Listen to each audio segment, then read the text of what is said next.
Coverage of the governor's inauguration continues, and joining us right now in our studio is Kevin Rennie of the Hartford Courant. He was with us, you might recall, on election night and has now come back to us to talk about the future of the Lamont administration. And I know you're a political columnist, attorney, and a former member of State House and Senate, so we thank you for being back on this historic day.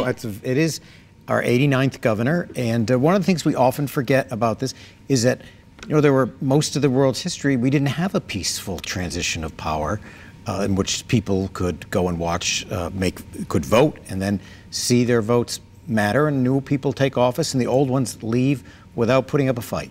And a lot of people on a personal level have made New Year's resolutions with a new administration, wherever you stood before, whatever you've thought.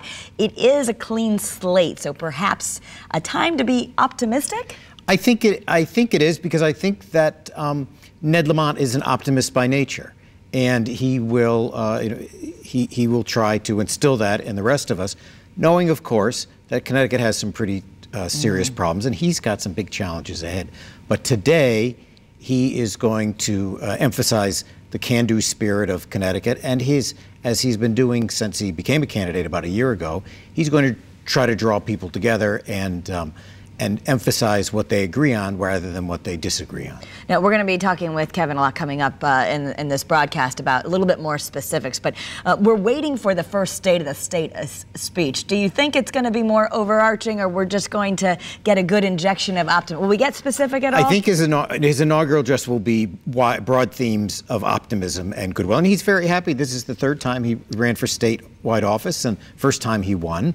Susan Bicewitz had run 9 times for statewide office and 3 times for governor. It's a persistent pair. They are very persistent, and they are reminders that sometimes things don't happen the way you like or you would want on the first time, no matter how much energy and money you may pour into it. So this is a day of achievement for them after many years of waiting. And we're going to talk to you coming up. And I also want to ask you, because we have stay with us, because we're also going to talk about Lamont's wife, who is a force in her own right. Absolutely. And this is a different dynamic than the state has seen before. This is something very unusual in most states, really. Yeah. All right. Thank you so much, Kevin. We'll be coming back to Kevin, but in the meantime, as the governor prepares to take the oath of office today, protesters are already rallying against electronic tolls at the Hartford Armory. It's something Lamont has said he would implement during his time in office. Organizers are looking to show the new General Assembly and Governor-elect Lamont that they're against the tolls. We'll have a live report from the protest just ahead. Other protesters are rallying in support of legalizing marijuana. The National Organization for Marijuana Laws stood outside the Capitol to send their message to state lawmakers. The group wants Lamont to consider several additional pieces of legislation if marijuana is legalized. We'll be breaking that all down for you in the next hour as well. Joining us here in studio is Kevin Rennie of the Hartford Courant. Rennie is a political columnist, attorney, and former member of the State House and Senate. And he was with us on election night and has been talking to us about the future of the Lamont administration. I know you've covered all 3 of his campaigns. Yes, starting point. in 2006. And so as we move into this, we talked earlier that this is sort of the obligatory optimism, that he by nature, you believe, is an optimistic person. What do you think we're going to see as far as action in the first 100 days? Well, the first thing he has to do is he has to start putting together a state budget, which he may have done already. For the budgets go in 2-year cycles. There's an almost $4 billion budget over the next 2 years that he's going to have to face. And I'm sure that he's been thinking about that since he started running a year ago. With the big deficit that he has to fix. So he's going, that was the primary issue of the campaign. And so he must have some ideas ready to go.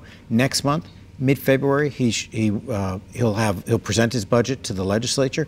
And then really after that, the legislature takes center stage for a while until they get to a point they have hearings and they work on the budget, making changes. And then they have to decide, can we pass what the governor has proposed or something close to it? If not, then they have some serious negotiations. Ned Lamont made a big point throughout the campaign of saying, I want to get a budget done on time, which means the spring. It means sometime in May. It has to be done. That he wants to get it done to show businesses and others who are looking at Connecticut that we know how to take care of our own affairs, even in these troubled times. And so I think he's going to push them to get this done in a timely manner. Let's talk about, is there a reason for optimism in that he's coming in? It would remain to be seen how he can work with the government, because he hasn't had to do that. It's not like he's risen through the ranks of how politics works. He's come from business. But he also, Annie Lamont, has been on the list of Forbes' Midas list, one of the most powerful women in the very competitive world of venture capitalism. He coming from an old and established wealthy family. Together, they have connections all over the world. Does that help Connecticut? Well, it's, this is an unusual combination. First time for Connecticut to have a spouse who's had that kind of career.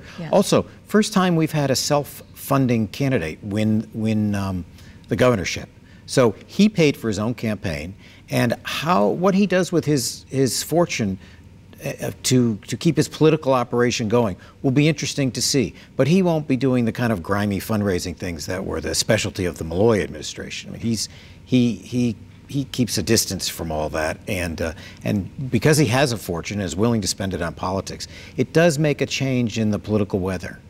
So we've talked about this before. People have often characterized him negatively as the Greenwich millionaire. Yes, well, he is. But perhaps that in this situation where he's not really beholden, he can he doesn't have to pay back some political contributions at this moment. And I say this sort of in an admiring way, that he, and particularly his wife, they understand how business works. They understand how money works. I think that they understand free markets and what attracts people to make decisions that could benefit Connecticut, and what causes them to make decisions that harm Connecticut. And that, to have that sort of real hands-on knowledge of their adult lives working in business will be very different, and we'll see if it translates to government. But I will say, I think that probably Annie Lamont's experience in the brutal world of venture capital is probably good training for state government. And I was,